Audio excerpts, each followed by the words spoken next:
Voilà, donc nous allons voir pour ce premier grand thème de l'année, l'intégration de l'entreprise dans son environnement. On va essayer de répondre à une première question. Comment s'établissent les relations entre l'entreprise et son environnement économique? Pour cela, on verra deux chapitres. Le premier chapitre concerne les agents économiques en relation avec l'entreprise.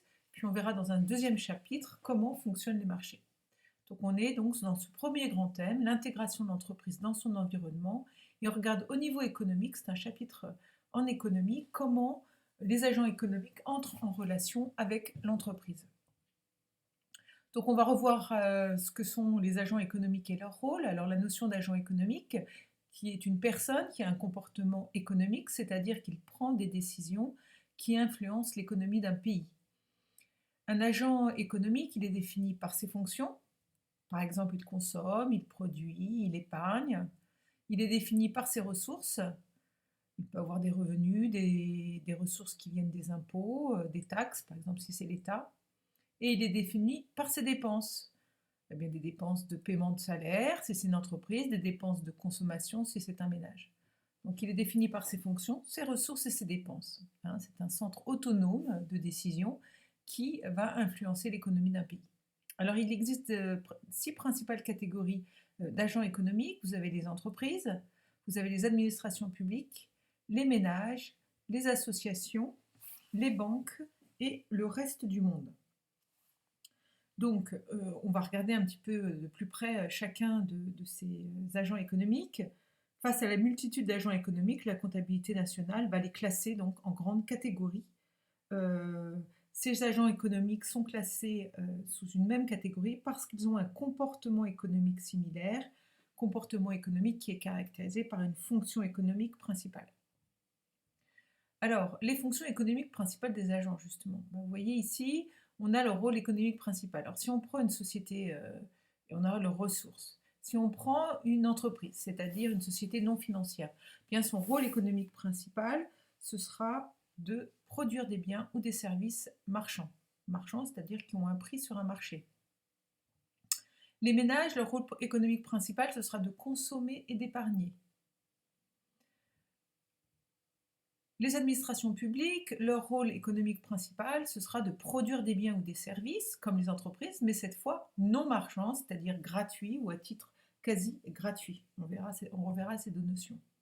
Les associations, on les considère comme des institutions sans but lucratif au service des ménages, ISBLSM,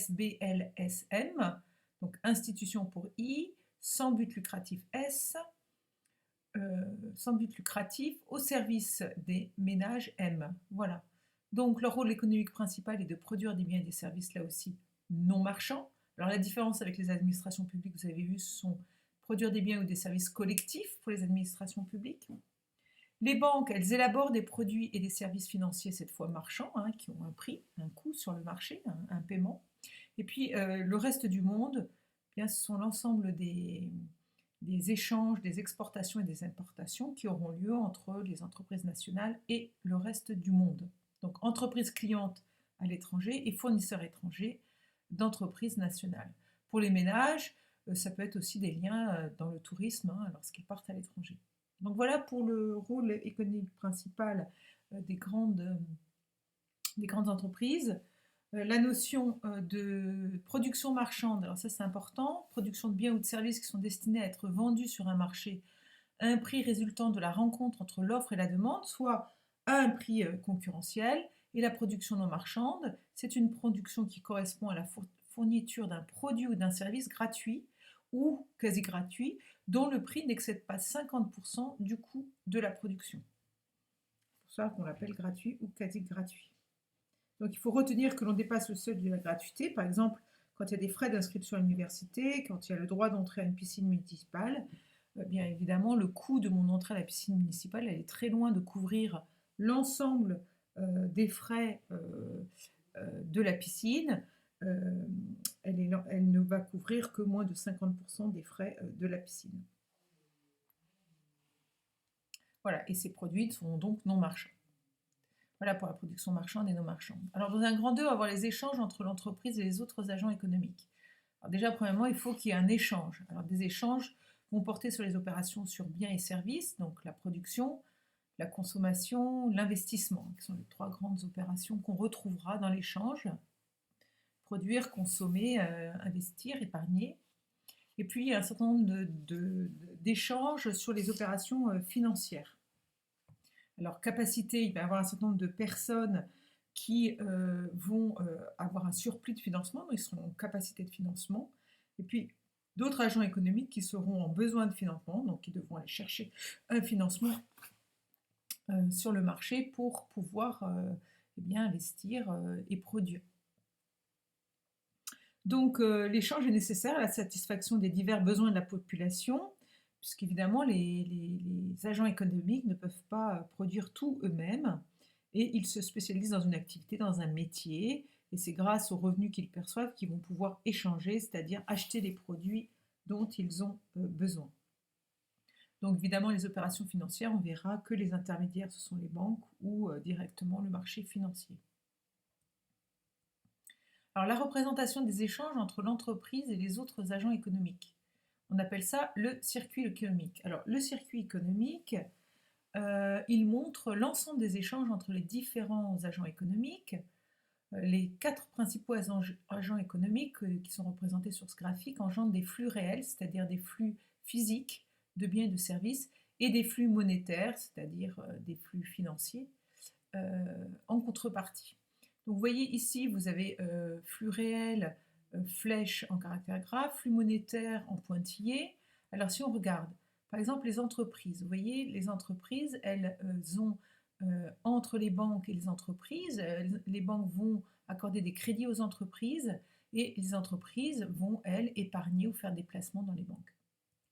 Si on regarde entre les entreprises et les administrations publiques, il y a un flux réel, c'est-à-dire un service non marchand entre les administrations publiques et les entreprises.